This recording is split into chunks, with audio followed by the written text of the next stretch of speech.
এই যে কোনো গুরুত্বপূর্ণ বড় কাজ, এটা করার আগে দুইটা আমল করতে হবে। এক হলো ইস্তেশারা, আর একটা হলো ইস্তেখারা। একটা হলো পরামর্শ গ্রহণ করা, আর হলো আল্লাহর কাছ থেকে কল্যাণ কোথায় আছে সেটা দোয়া করে কামনা করে চেয়ে নেওয়া। চেষ্টা করবো তো ইনশাআল্লাহ। তাহলে ইস্তেখারা পুরাটা হলো কিন্তু একটা আমল। ইস্তেখারা মানে কিন্তু দোয়া, আল্লাহর কাছে এটা দোয়া। 2 রাকাত নামাজ পড়ে দোয়াটা পাঠ করা, এর মাধ্যমে, এই দোয়া নিবেদনের মাধ্যমে আপনি আল্লাহর কাছ থেকে কল্যাণ আশা করলেন, কল্যাণ কামনা করলেন। এরপর আপনি আল্লাহর পরে পরিপূর্ণ তাওয়াক্কুল করবেন যে এর পিছনে আল্লাহ তাআলা আমাকে কল্যাণ দিবেন। দোয়া করতে থাকবেন। নবী সাল্লাল্লাহু আলাইহি সাল্লাম প্রায় বলতে থাকতেন, আল্লাহুম্মা খিরলি ওয়াখতারলি, আল্লাহুম্মা খিরলি ওয়াখতারলি। এটা হলো সংক্ষিপ্ত ইস্তেখারা।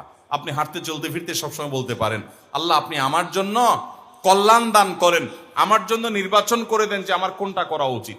আল্লাহুম্মা খিরলি ওয়াখতারলি বেশি বেশি করে পড়লেন, বাস। এটা এক প্রকারের ইস্তেখারা। আর মূল ইস্তেখারা যেটা, সেটা তো আমরা পড়বো ইনশাআল্লাহ।